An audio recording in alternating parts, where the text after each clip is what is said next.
অবসরের পর বাংলার তরুণ ছাত্র সংগঠন এবং তাদের দোয়া অনুষ্ঠানে সম্মানিত জেলা নেতৃবৃন্দ, থানা আমির, থানা নায়েব আমির, সেক্রেটারি, তৃতীয় স্বাধীনতা আন্দোলনের গোটা জাতি ঢাকা বিশ্ববিদ্যালয় সহ ছাত্র সমাজের কাছে, এই তরুণ রক্তের কাছে আমরা চিরকৃতজ্ঞ।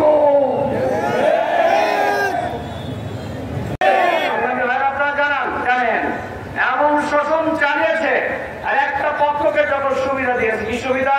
চাকরি বাকরি, ব্যবসা বাণিজ্য, অর্থ করি সব তাদের হবে, আর বাকিদের ভোটাধিকার থাকবে না, গণতান্ত্রিক অধিকার থাকবে না, বাক স্বাধীনতা থাকবে না, মৌলিক মানবাধিকার থাকবে না, কিচ্ছু থাকবে না। এই শেখ হাসিনার আমলে কি আমাদের বাক স্বাধীনতা আছে? আমাদের কি ভোটাধিকার ছিল? ভোট দিতে পারে নাই। দিনের ভোট রাতে নির্বাচন এগুলো করেছে কিসের জন্য? নিজের ক্ষমতা পাকাপোক্ত করার জন্য। আমাদেরকে দুর্বল রেখে কি করেছে? আমাদের হত্যা করেছে, আমাদের ভাইদেরকে, আমাদের সন্তানদেরকে হত্যা করেছে, এমন ভাবে হত্যা করেছে, হত্যা করার পর লাশ মানুষ দেখতে দেয়নি। কেন আপনার স্বাধীনতা দেয়নি? কেন স্বাধীনতা দেয়নি? মানুষ একবার এগোতে পারেনি। প্রিয় তৌহিদি জনতা, আপনারা জানেন সুদীর্ঘ 18 বছর এই আওয়ামী দুঃশাসন বাংলাদেশের মানুষকে একবারে জর্জরিত করে ফেলেছে। আমরা বলতে চাই, তারা চেয়েছিল মানুষদেরকে হত্যা করে, ইসলামী আন্দোলনের সৈনিকদের হত্যা করে ইসলামী আন্দোলনকে রুদ্ধ করতে।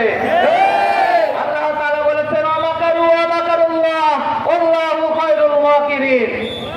তারা চেয়েছিল বাংলাদেশ জামাত ইসলামী এবং ছাত্র শিবিরকে নিষিদ্ধ করতে।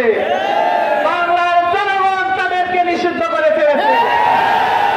আমি বলতে চাই, এই 15টা বছর শেখ মুজিবের যে মিথ্যা ইতিহাস সাধারণ ছাত্রদেরকে পড়িয়েছে, সেই সাধারণ ছাত্ররা আজকে মুজিবের মূর্তিগুলো ভেঙে দিচ্ছে।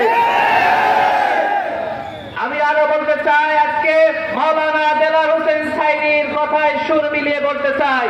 তিনি বলেছিলেন, তোমরা বেশি লাফালাফি করো না, আমরা গোড়ায় আছি 16 কোটি মানুষ যখন গোড়ায় আসতে পারে না, আমরা ক্ষমা করতে চাই, তাদেরকে জ্বালাতে চাই যারা আজকে 15 বছর ধরে আজকে অত্যাচার নির্যাতন করেছে। তারা কোথায় গেল? এদেশের মাটিতে তাদের জায়গা হবে না।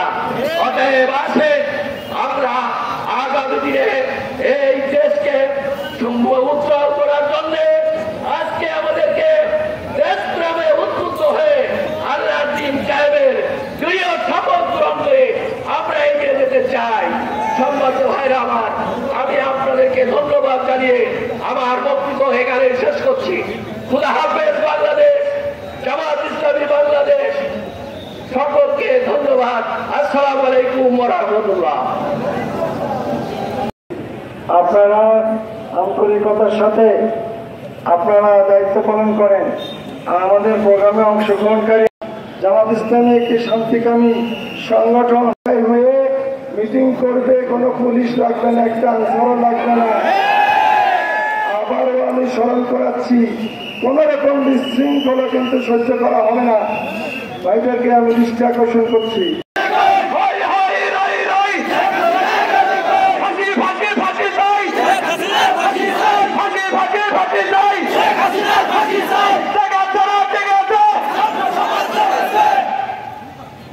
ছাত্র শিবির সাধারণ জনতাকে নিয়ে এই বাংলাদেশে একটা সমৃদ্ধশালী রাষ্ট্র হিসেবে করতে চায়। বাংলাদেশের মানুষ এখন বুঝতে শিখেছে, একমাত্র জামাত ইসলামী ছাড়া বাংলাদেশের মানুষ কারো কাছে নিরাপদ নয়।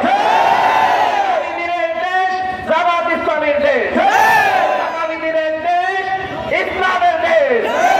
আমি বলতে চাই, সংগ্রামী তৌহিদি জনতা, মহেশপুর এবং খোরচাঁদপুরের আমাদের যে জামাত ইসলামী কর্তৃক যাকে মনোনয়ন দেওয়া হয়েছে, তার পিছনে আমরা সবাই থেকে, আমরা এই মহেশপুর থেকে জামাতের প্রতিনিধি সংসদে পাঠাতে চাই।